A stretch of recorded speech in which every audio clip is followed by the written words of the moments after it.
Hello friends, homely കിച്ചൻ്റെ പുതിയൊരു വീഡിയോയിലേക്ക് എല്ലാവർക്കും സ്വാഗതം. ഇന്നിവിടെ ഉണ്ടാക്കാൻ പോകുന്നത് നാടൻ പലഹാരമായ നെയ്ക്കെട്ടാണ്.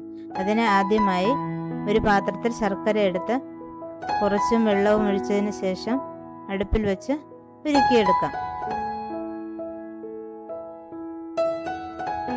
ഉരുകുന്ന അനുസരിച്ച് തവി കൊണ്ട് ഇളക്കി കൊടുക്കണം, അല്ലെങ്കിൽ ശർക്കര തൂവിപ്പോവും.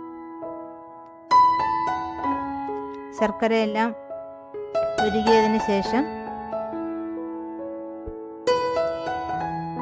നമുക്ക് തീ ഓഫ് ചെയ്യാം. മറ്റൊരു പാൻ അടുപ്പിൽ വെച്ച് ചൂടാകുമ്പോൾ എടുത്തു വച്ചിരിക്കുന്ന അരക്കപ്പ് തേങ്ങ അതിലേക്കിട്ട് ശർക്കരപ്പാനിയും അരിച്ചൊഴിച്ച് തേങ്ങ വിളയിച്ചെടുക്കാം. ശർക്കരപ്പാനിയെല്ലാം വറ്റി തേങ്ങ വിളഞ്ഞതിന് ശേഷം 1 ടേബിൾ സ്പൂൺ ചുക്കുപൊടിയും 1 സ്പൂൺ ഏലക്കാപ്പൊടിയും ചേർത്ത് മിക്സ് ചെയ്ത് മാറ്റി വയ്ക്കുക.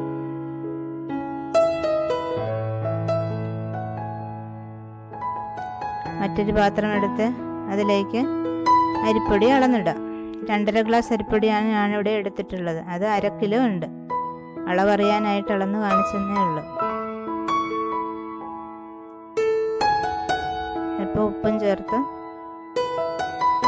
വിളയിച്ച് വെച്ചിരിക്കുന്ന തേങ്ങ അതിലേക്ക് ഇട്ട് കൊടുക്കാം.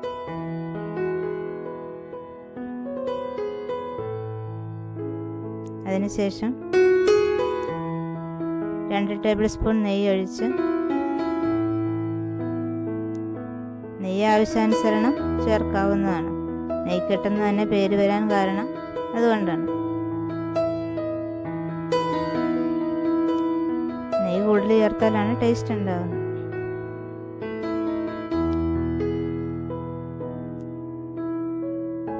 ഇനി അതിലേക്ക് അരിച്ചു വെച്ചിരിക്കുന്ന ശർക്കരപ്പാനി ഒഴിച്ചു കൊടുക്കാം. എന്നിട്ട് എല്ലാം കൂടെ നമുക്ക് മിക്സ് ചെയ്തെടുക്കാം.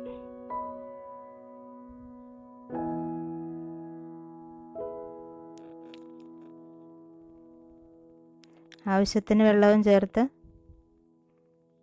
നന്നായിട്ട് കുഴയ്ക്കുക. മധുരം പോരെങ്കിൽ ശർക്കരപ്പാനി ചേർത്ത് കൊടുക്കാം. 1/2 കിലോ പൊടിക്ക് 300 ഗ്രാം ശർക്കര മതിയാവും. ഞാനിവിടെ 1 കിലോ ശർക്കരയാണ് ഉരുക്കിയത്. നമുക്ക് ആവശ്യാനുസരണം ഉരുക്കി വെച്ചിരുന്നാൽ നമുക്ക് ആവശ്യമുള്ളപ്പോൾ ഉപയോഗിക്കാം. ഫ്രിഡ്ജിൽ സൂക്ഷിച്ചാൽ മതിയാകും. ദോശമാവിൻ്റെ പാകത്തിൽ കലക്കിയെടുക്കണം. അതിലേക്ക് 50 ഗ്രാം കശുവണ്ടിയും 50 ഗ്രാം ഉണക്കമുന്തിരി, 1 സ്പൂൺ എള്ള് ഇവയിട്ട് നന്നായി ഇളക്കണം.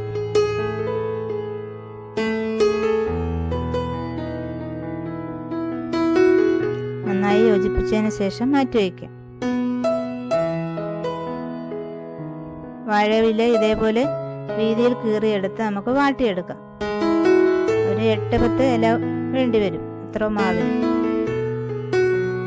എല്ലാ വാഴയിലും ഇതുപോലെ വാട്ടിയെടുത്ത് അതിന് ശേഷമേ കഴുകാവുള്ളൂ, അല്ലെങ്കിൽ പൊട്ടിപ്പോകില്ല. എല്ലാ ഇലയും ഇതുപോലെ വാട്ടിയെടുക്കാം.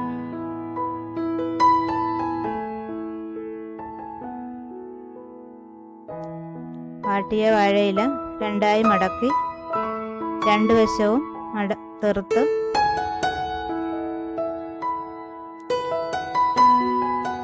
രണ്ട് വശവും ഒരേപോലെ മടക്കണം.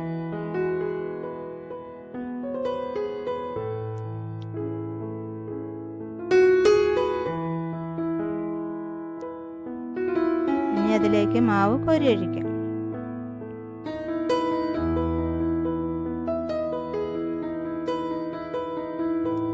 രണ്ട് തവി മതിയാവും.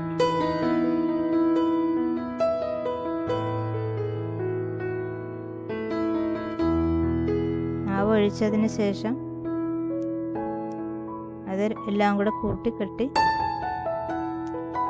വാട്ടിയ വാഴ ഇല വെച്ച് തന്നെ നമുക്ക് കിട്ടാം.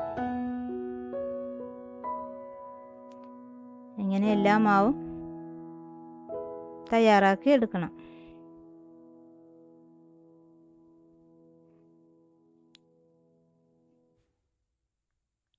എല്ലാം തയ്യാറാക്കി വെച്ചതിന് ശേഷം ഒരു ഇഡ്ഡലിപ്പാത്രം അടുപ്പിൽ വെച്ച് വെള്ളം തിളച്ചതിന് ശേഷം ഓരോ കെട്ടും ഇറക്കി വയ്ക്കാം.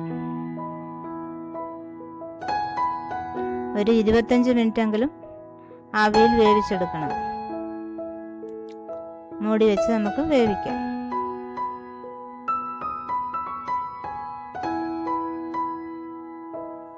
വെന്തതിന് ശേഷം തുറന്നു നോക്കാം. നിങ്ങൾ എൻ്റെ ചാനൽ ആദ്യമായിട്ടാണ് കാണുന്നതെങ്കിൽ സബ്സ്ക്രൈബ് ചെയ്യണം. കൂടെയുള്ള ബെല്ലൈക്കൺ കൂടി ക്ലിക്ക് ചെയ്യണം. അപ്പോൾ ഞാൻ അപ്ലോഡ് ചെയ്യുന്ന വീഡിയോസ് നിങ്ങൾക്ക് നോട്ടിഫിക്കേഷനായി ലഭിക്കുന്നതായിരിക്കും.